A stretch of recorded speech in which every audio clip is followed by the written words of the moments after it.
अगर चार्ज की डायमेंशन की बात की जाए बेटा, डायमेंशन क्या होता है, यूनिट तो हम लोग देख चुके हैं, डायमेंशन क्या होता है बेटा। तो ये जो इसका डायमेंशन है ये डिराइव्ड यूनिट है ना, फंडामेंटल यूनिट नहीं है। अपने को पता है करंट इज इक्वल टू क्या होता है, चार्ज अपॉन टाइम होता है।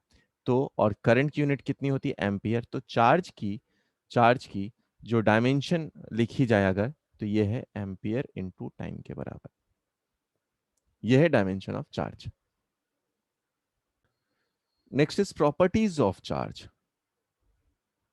Properties of charge. Properties of charge. Charge की प्रॉपर्टी क्या क्या होती है हम लोग उस पर चर्चा करने वाले हैं, ठीक है।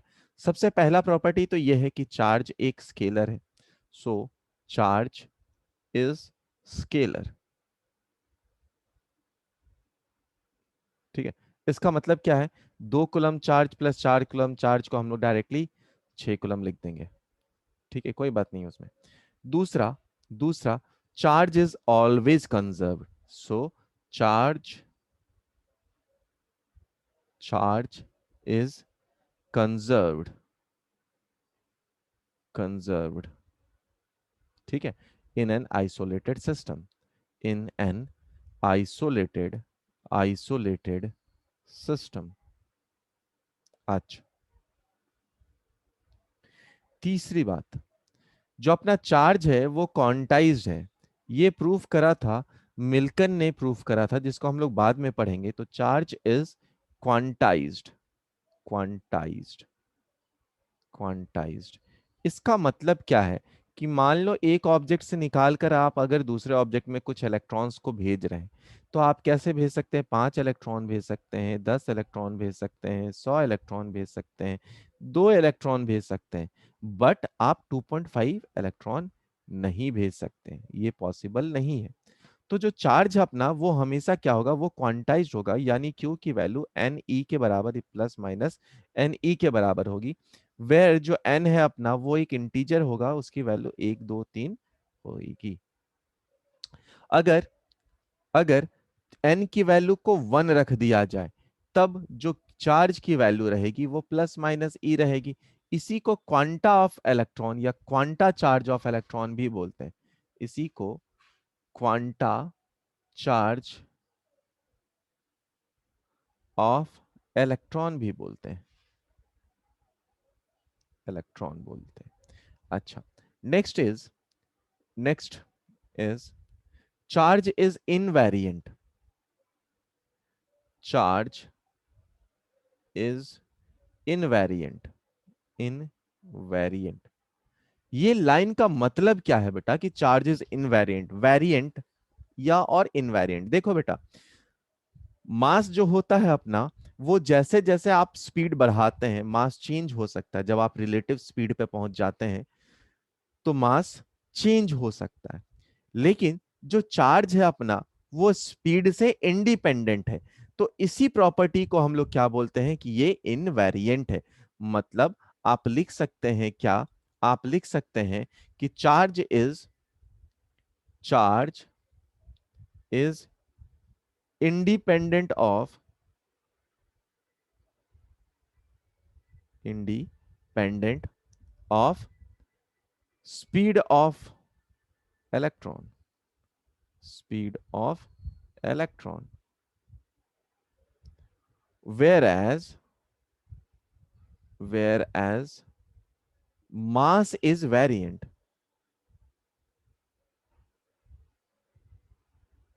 Mass is variant. जो मास वेरी करता है वो कैसे लिखा जा सकता है, m is equal to M naught under root of 1 - v² / c²।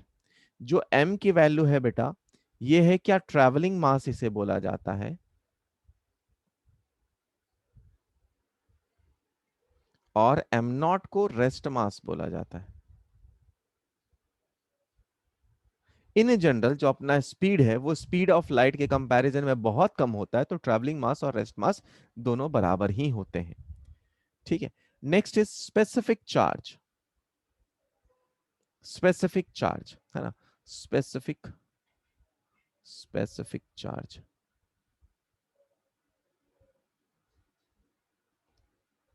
Specific charge. इसको अगर मैं अल्फा से डिनोट करूं तो इसका मतलब क्या होता है, चार्ज अपॉन मास के बराबर होता है।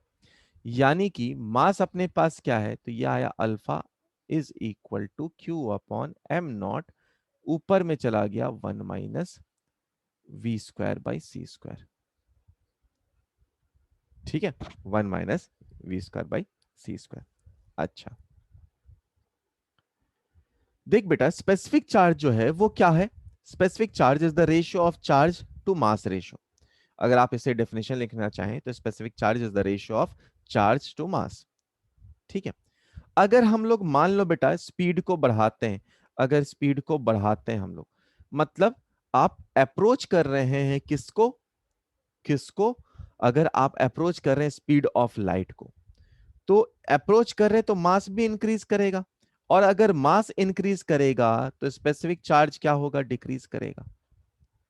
अगर v को आप डिक्रीज करते हैं तो मास कितना होगा, मास तो इंक्रीज कर जाएगा, सॉरी मास भी डिक्रीज कर जाएगा, है ना, मास भी डिक्रीज कर जाएगा अगर आप स्पीड को डिक्रीज करते हैं, है ना। फिर से सुनो बेटा, अगर आप स्पीड को इंक्रीज करते हैं कहा c के बराबर, तो क्या आ जाएगा c²/c², यानी 1 - 1 - 1 0, यानी मास इंक्रीज हो जाएगा, यानी अल्फा डिक्रीज होगा। सिमिलरली अगर आप स्पीड को डिक्रीज करते हैं तो मास डिक्रीज हो जाएगा, और अगर मास डिक्रीज हो जाएगा तो अल्फा की वैल्यू इंक्रीज कर जाएगी, यानी specific mass, specific charge increase कर जाएगा। स्पेसिफिक चार्ज क्या है, यह है ratio of charge to mass का रेशियो, it is the ratio of charge and mass. Next is charge, a charge can not exist, a charge can not exist without mass, without mass, है ना, but a mass, but a mass can exist without charge, without charge. The example is, एक mass charge के बिना रह सकता है, but एक charge मास के बिना नहीं रह सकता। तो अगर चार्ज है तो वहां मास होगा ही होगा। याद करो, हम लोग बात किए थे, ये प्रॉपर्टी ऑफ मैटर था। ठीक है, अच्छा, कैन एग्जिस्ट विदाउट मास, तो कई बार अपने दिमाग में एग्जाम्पल कौन सा है बात है, तो example is neutron, example is neutron. Neutron का मास होता है लेकिन इस पे कोई चार्ज नहीं होता।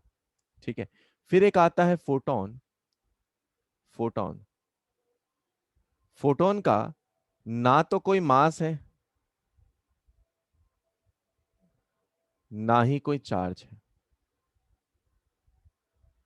तो फोटोन का ना तो कोई मास है, ना ही कोई चार्ज है।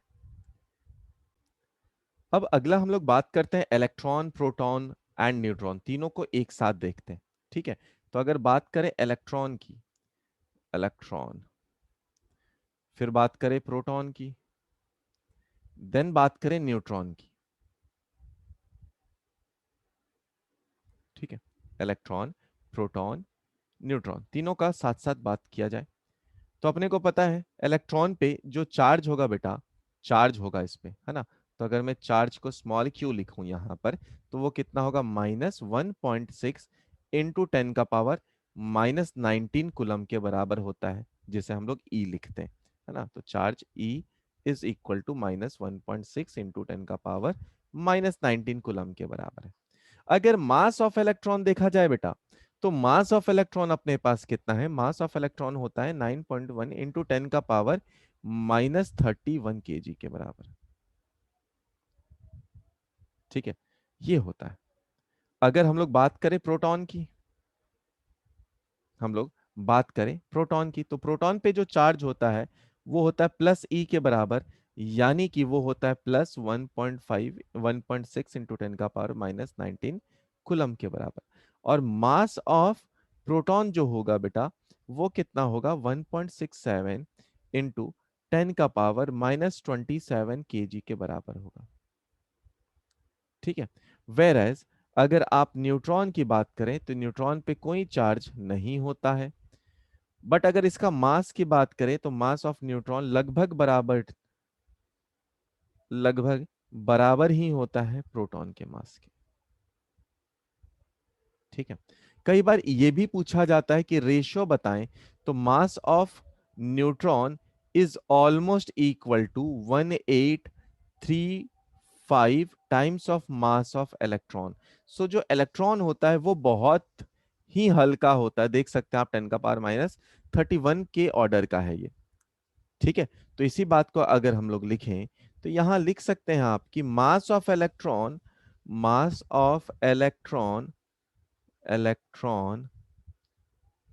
is negligible is negligible as compare to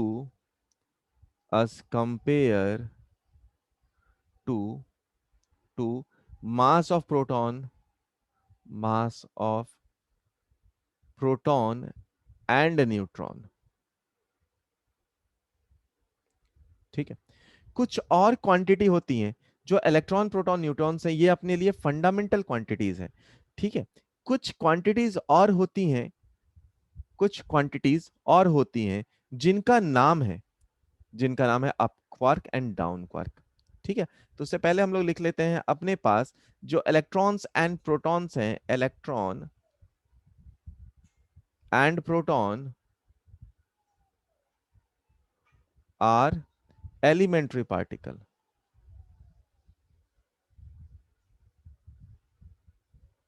electron and proton are elementary particle. ठीक है। अगर हम लोग बात करें अप क्वार्क की, डाउन क्वार्क की, ठीक है, तो कुछ क्वांटिटीज और होती हैं up quark, up quarks, up quarks और डाउन क्वार्क्स, डाउन क्वार्क। अच्छा, जो अप क्वार्क होता है उसकी वैल्यू होती है 2e/3 के बराबर, और जो डाउन क्वार्क होता है उसकी वैल्यू होती है -e/3 के बराबर। तो कई बार अपने से पूछ लिया जाता है, बताओ एक प्रोटॉन किसके बराबर होगा, है ना, ये अगर एक प्रोटॉन है तो किसके बराबर होगा। अपने को पता है प्रोटॉन का चार्ज कितना है, 1.6, यानी ई के बराबर है ना वो। तो प्रोटॉन का के लिए अगर लिखे तो हम लोग क्या लिख सकते हैं, 2e/3 प्लस 2e/3, है ना, 2e/3 प्लस 2e/3 -e/3, कितना है देख। तो यहां पे आ जाएगा 4 - 1, 3, 3/3 कैंसल आउट हो जाएगा, आएगा ई। यानी कि अगर आपको एक प्रोटॉन लिखना है in terms of up quark and down quark, तो आप क्या लिख सकते हैं, U D and D, sorry you U D, इसको लिख सकते हैं आप, इसको लिख सकते हैं, इसको लिख सकते हैं आप यू यू डी के बराबर। सिमिलरली अगर आपको एक न्यूट्रॉन निकालना हो, वन न्यूट्रॉन निकालना हो, तो न्यूट्रॉन कितना आएगा बेटा, 2e/3 -e/3 -e/3, यानी चार्ज हो गया 0। यानी कि आप क्या लिख सकते हैं, यूडीडी लिख सकते हैं। जो ये अप क्वार्क और डाउन क्वार्क होते हैं, ये फ्रैक्शन ऑफ तो चार्ज है ही, स्टिल ये एलिमेंट्री पार्टिकल्स नहीं है। तो कई बार दिमाग में आता है कि ये एलिमेंट्री पार्टिकल्स क्यों नहीं है। ये इसलिए एलिमेंट्री पार्टिकल नहीं है क्योंकि इनका जो लाइफ पीरियड है वो बहुत कम होता है। ठीक है। तो ये फ्रैक्शन ऑफ सेकंड, ऑलमोस्ट 10⁻⁻15 आसपास सेकंड के लिए ये लगभग आते हैं। तो इसका जो लाइफ पीरियड होता है वो बहुत ही कम होता है, स्टेबल बिल्कुल भी नहीं है ये, इसीलिए ये एलिमेंट्री पार्टिकल्स नहीं कहे जाते। ठीक है। सो एलिमेंट्री पार्टिकल कौन कौन से अपने पास, इलेक्ट्रॉन प्रोटॉन ही है। सवाल लिखना, सवाल लिखिए, if if an object if an object has a net charge of a net charge of -8 coulomb, if an object has net charge of -8 coulomb, then the number of excess electron, the number of excess electron it poses. It poses. Number of excess electron it poses is. ठीक है, try करिए।